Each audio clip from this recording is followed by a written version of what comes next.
I'm super excited and delighted. I'm here with Gitte Winter. Hello, Gitte. Welcome. Welcome on Hi. the show. Welcome on the GoldenMuseTV. I'm so thrilled to have you here. We have been having our soulful musings over the last probably couple of years or something along these lines. And this year, 2018, has been a wonderful year for you, for me, and for many people. Also a year to really dig deep and understand more of who you are, and also bring more of that gorgeous gold and light into the world. And the most amazing way we could do that, and how we can create that transformation in our society, in our relationships, in our health and well-being, is through writing books. Yes. Yeah, I That's love one way. That's one way, yeah. Through writing books, through publishing books, but through reading books as well, because books are, they have so much wisdom in them, and they are beautiful inspirational tools to have with you along the way. So you are here because I would love to say thank you so much for being part of the book of Soulful Musings, and the book is published now, and is actually there's the book here. Uh, all the way in Denmark. yeah, and Gitte is a fabulous ambassador of Soulful Musings in Denmark, and to be honest with you, all over the world, because Gitte is moving, expanding in lots of ways through her books, through your books, Gitte. Yes. So this year you were part in this collaborative book, the Book of Soulful Musings, inspiring conversations to live life with love, intention, flow, ease. An award-winning book, and with 30 plus contributors in it, and Gitte is one of them. In one of the sections called Heart, Emotional Well-being, and Joyful Living.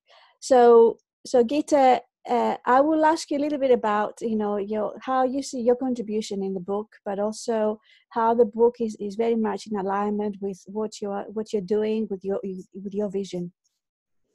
Yes, well, I'm actually reading the book right now, and I realized while I'm reading it what a wonderful book it is. I went to see you in Manchester for the book launch, and I thought I would just read through the book on the way back on the plane.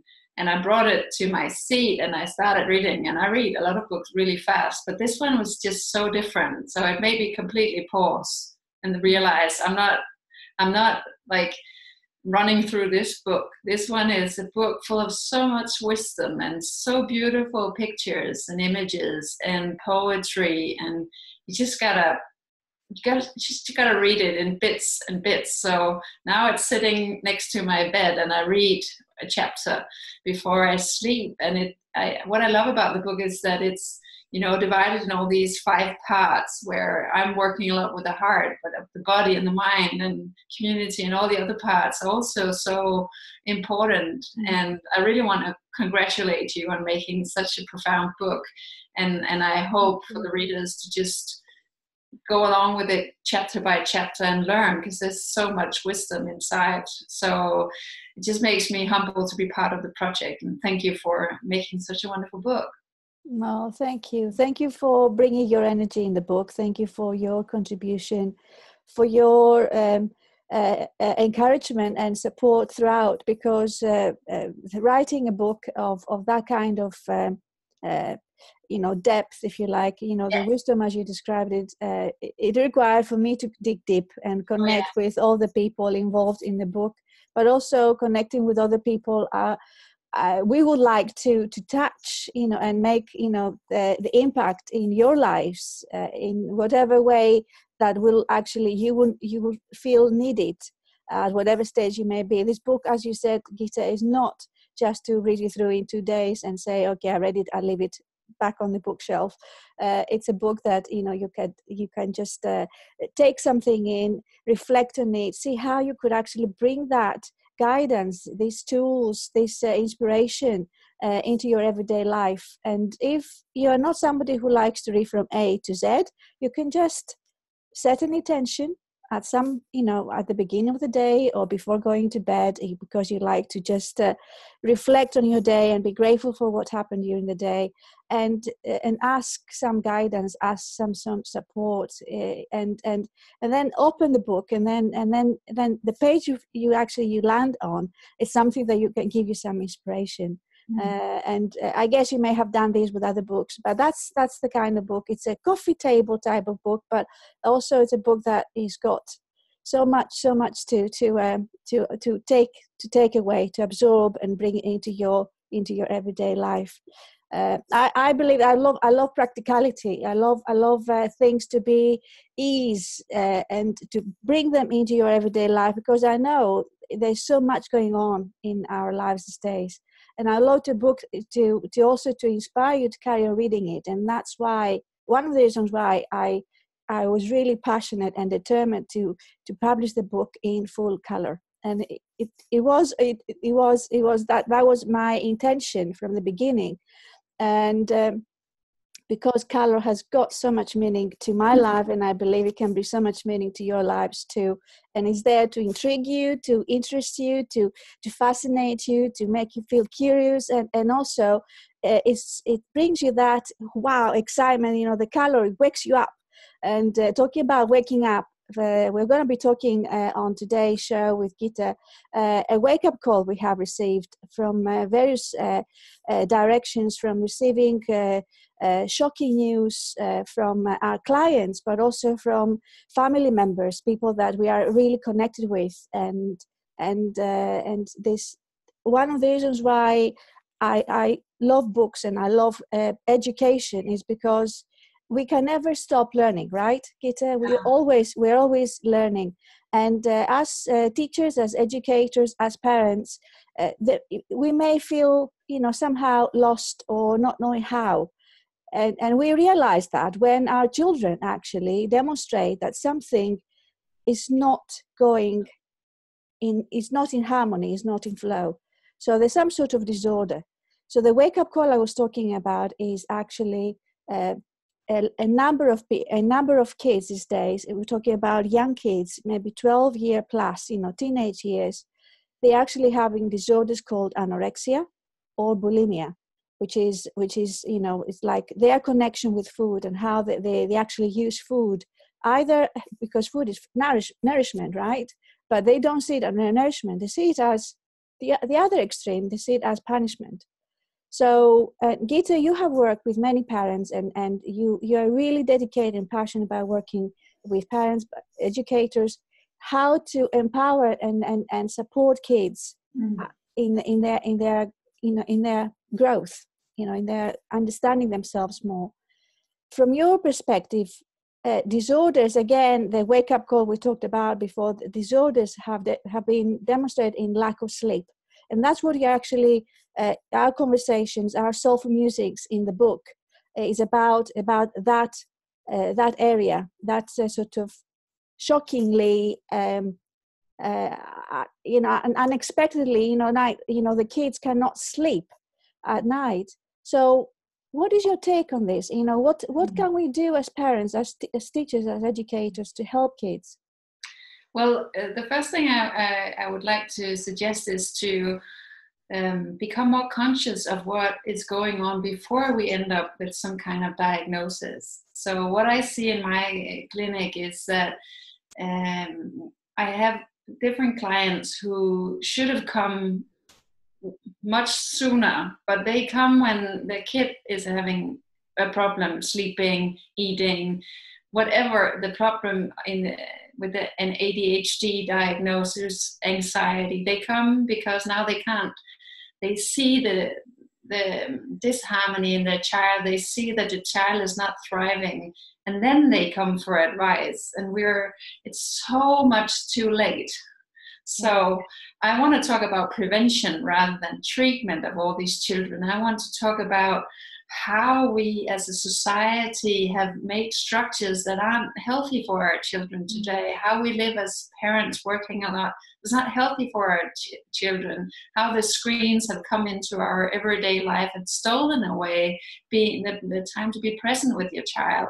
And all of those things I think we need to address again and again and again. And we see it just last night on the news here in Denmark, we heard that a lot younger children get anorexia and eating disorders. And I see it as the same sort of way of communicating to parents and to teachers that something's completely wrong with me. So either I get anxiety, I get ADHD, I get I wet my bed, I don't want to eat, or I eat too much, or I have a hyperactive behavior, or and some of these diagnoses are of course illnesses, so we can't completely say that all children who have ADHD isn't a medical condition. Of course there are some that have a different way, but we see a lot of like lack of sleep. If you look at lack of sleep over time, so if a child over time doesn't sleep enough,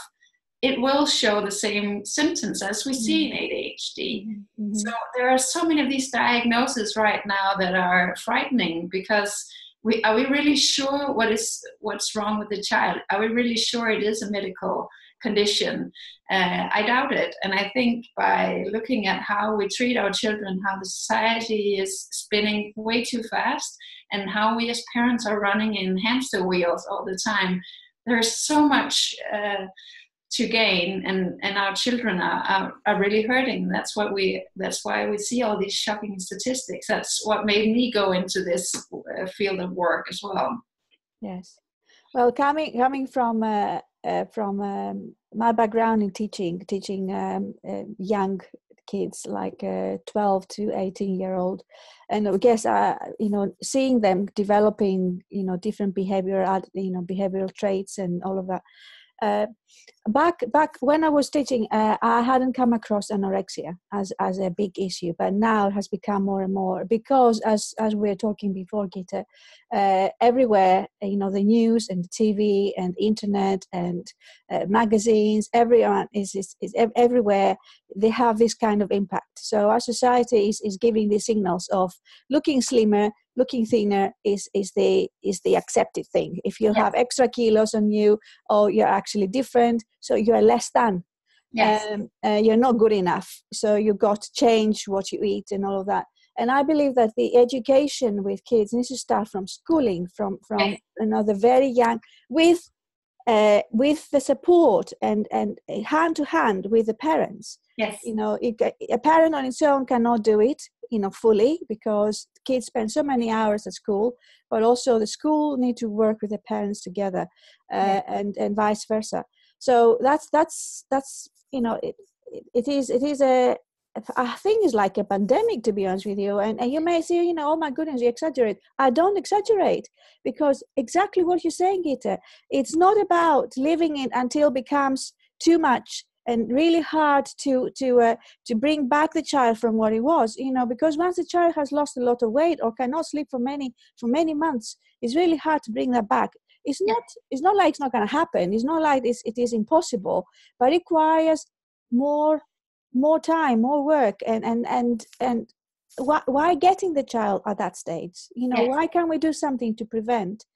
Here in our society, living in England, NHS is a wonderful platform, and I'm really grateful for NHS. But also, they don't preempt the situation; they leave it until it's too late, and you rely only on medication. Yes, we are coming from a different, aren't we? We're coming from a different angle, different way of seeing it. We look at a holistic way. Yes. So we spend so much money on treatment, and it's so much more costly than if we spend the money on prevention. Yeah. So we need to move we need to move the budget so we reach the children sooner. Mm-hmm. So, for instance, I just wrote a book with a psychologist this year called The Monster Manual, only in Danish for now, but it's for children between 7 and 12 who deal with anxiety and who worry too much. And we actually didn't call it a book for children with anxiety. We called it a book for children who worry too much, because we want to reach them before the parents have actually begin to think that my child is developing anxiety. They have to react sooner. So we want them to look at the book and say, okay, it's for children who worry a lot. And that my child worries a lot. Parents can easily accept that, okay, I have a child who worries too much. She doesn't have anxiety. But I'm saying yet, like if you don't pay attention to it earlier than we are seeing the parents do right now, the parents don't know what to do, and the one thing takes the other, and all of a sudden they're at the psychologist waiting for an anxiety diagnosis, right? So we want to reach them earlier, and that's how I also work with other types of child meditations book that parents can read at bedtime to help the children understand the inner world. And also, that one. Yes. This one. Yes. In my heart. And also I have founded the Momo Academy to take mindfulness and yoga and meditation into the Danish schools to understand that we need to teach our children different tools, just because they grow up in a digital age as generation iPad. We cannot, we as parents, it's so hard to teach our children how to navigate the digital world because we cannot navigate it ourselves. So we need some tools, and mindfulness and yoga and meditation are tools that actually help us shut out the world and just go inside. And that's what we desperately need to teach our children. Yes. It's a way of living, right? When you live with meditation and mindfulness on a daily basis, it becomes a way of living. And that's what we want to teach the children. We want them to understand when to be open to the world and when to shut down. Like the two nervous systems, we have to refine the balance between always being active and then rest. And the brain needs so much rest, and it doesn't get any rest with how the children live today. They are overstimulated. Yes. The stimulation is always there. And as a child, I think also they don't have enough time to play, to release that tension. What's happening is always like the performance is like achieving high results or becoming, having really high grades and all of that. The actual pressure is huge, and that one of the reasons why I decided that working in the traditional schooling environment, it was because I could see kids were under a lot of pressure, and then teachers like myself, we were under a lot of pressure. Anxiety, it actually hits everyone. So, and one of the reasons why the anxiety, and also connecting with perfectionism, that's the other thing I see, that the kids today, I mean, also all of them, they're different personalities, a different way of seeing. Kids decide to see life in different aspects depending what's going on inside them, and also the family environment. But the perfectionism, that's another thing that I like to touch. I know there's a number of things that we could address, but the perfectionism, that's another thing that when you see your kid, always being so super sensitive about the grades they're bringing in, why their friends didn't invite them to the party, why they have to always aim to get everything so perfect. That's another sign that that it's not healthy. Being perfect is like, why are you expecting yourself to be perfect? There's so many things you can mess it up. You can get low grades. It doesn't matter. I love you as you are. It doesn't matter. But it's very sad, and I've got to say that it's very sad that the kids, they live in a society that, in our society, in UK and in Denmark, we are so privileged from so many ways. Like we have heating, we have food, we have all the things, like stuff, real, stuff like toys and everything, clothes. But what comes, with our emotions, we are totally disconnected from them. So we provide everything for them, but they're not happy. They're not happy. And what's going on? What's going on is we really need to wake up to this. I really strongly believe that parents educators and teachers, we need to work together on this. Yes. And we also need to look at it in a wider, broader perspective. And what I see is how have we developed as humans over centuries and decades. And if you look at what we did up until the industrialization, it was all about figuring out how fast we as humans could run. It was all about working many hours, electric light, factories, and all of that came to just see that we could just produce, and we could take our goods and we could export them, and we could import, and we could move things around, and we could do it at a larger and larger scale. So, and that was to just see how enormous efficient we are and how much we can actually create as human beings. So if you look at that generation, it was all about seeing how fast we could run. And for centuries, we've just been running faster and faster and faster. And it was good until it made us become sick. So at one stage, and I think in this millennia, we started running too fast. So we have also seen some major crises in the economics crisis, financial crisis. We've seen nature disasters. We see different signs that things are it's just gone too crazy, right? And I always believe that the next generation is an upgrade from the previous generation. So in my generation, in our generation, a lot of people are sick from stress and depression, right? And it's almost taking over as the main disease on a world level, right? So it's an incredible number of people who are suffering from stress and depression and all sorts of diagnoses and mental health problems.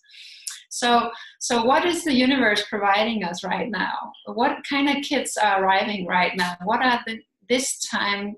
What is the purpose? What is the life goal? What are they sent here for us? What kind of gifts are the kids that come today bringing to us? And what I see is that we see a generation of very sensitive young children, very open spiritual children, because they need to come to us and remind us that we are destroying ourselves and destroying the planet and destroying the economy. We are disengaging from each other. We're not collaborating. All of these things that we are totally off track. So they come to us to make us slow down. Slow down consumption, slow down production, produce in more greener ways, and start taking care of ourselves, sleeping enough, taking breaks, go back into nature, eating healthy, organic, and not produced food. And they come to tell us this very, very, very important message. They're like God sent, because it's really time to stop being so efficient. We can't, our system, our planet can't deal with it. But the thing is that they've come into this society that's been just running faster, faster, and faster for so many centuries and decades, that their task is so difficult. So what's going on right now is that we see that they can't deal with the way the society is, because they've come more open and more sensitive and more, they are here with a message to stop running so fast. So when we make them run fast, they get sick, like we do. Yeah. Right? So we gotta pause for a minute and just look at these children who are amazing. They're like love warriors. They're love superheroes. They have amazing gifts if we only listen to them and if we take time to just pause and be with them. So yeah, yes. Yesterday, I got an email from a mother who had been meditating with her son, age 10, right? And a lot of people say, is this only for girls? And I'm like, no, because the boys are open, sensitive, and just spiritually aware as well. So this boy has just had the most amazing experience inside his love mountain, and was sharing how he saw rainbows coming out of his heart and light, and where everything was just peaceful and loving. And I mean, we got to teach the kids about what's going on inside. They're just running around like trying to navigate, and nobody can navigate in this kind of a world. So it's so important to just pause and start knowing what we have inside and what we've always had inside, like the energies and the vibrations and our love and all of that, like all the resources we do have inside and we still have, and just return to a more simple, basic way of living. Yes, and a few things that I like to focus on from what you just said, Gitte, is actually the signs are there. Yes. The signs are there, and that's what the importance behind us as adults to press pause and actually look at the signs that the kids are asking for help. Yeah. The kids are reflecting back to us what's going on. Yes. And if they are not heard, they're not seen, they're not understood, then gradually the disease develops. So it can be demonstrated, manifested in different ways. So kids will use food, a disorder, not nutritional disorder, as a weapon to tell us, by the way we actually working here, the way we live here, it's not happening, it's not doing anything to any of us, and then that's how I can tell you, you've got to change something. You've got to change something.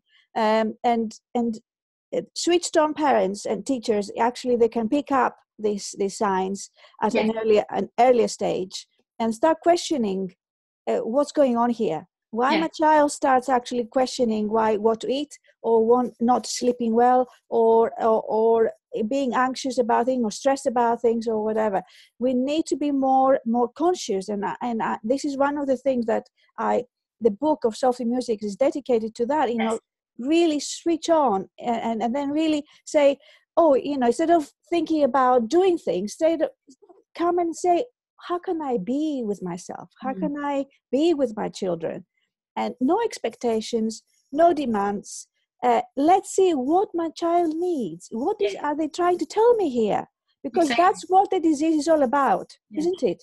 Yes, and I think you're spot on, because one of the things I see in my coaching clients is that they think that there's something wrong with their child, and then they react, where they haven't understood yet, become conscious of the mirror effect, that the child is just mirroring the mood and the energy of the parent. So when they come to me, they say, could you please talk to my child? This and that is going on. And I always say, no, but I would love to talk to you for a couple of months and see what happens when you feel better. And then I help the parent feel better. And all of a sudden she stops, it's usually a mother, she stops coming to see me, and I meet her on the street or in a different, at a different event or something. And she's like, I'm so happy. It was so good. And you know what? My child is so happy. I'm like, yes, that's exactly it. So as parents, when we see something going on in our child's lives, and I really would encourage to notice very early, like the earlier you notice, the better.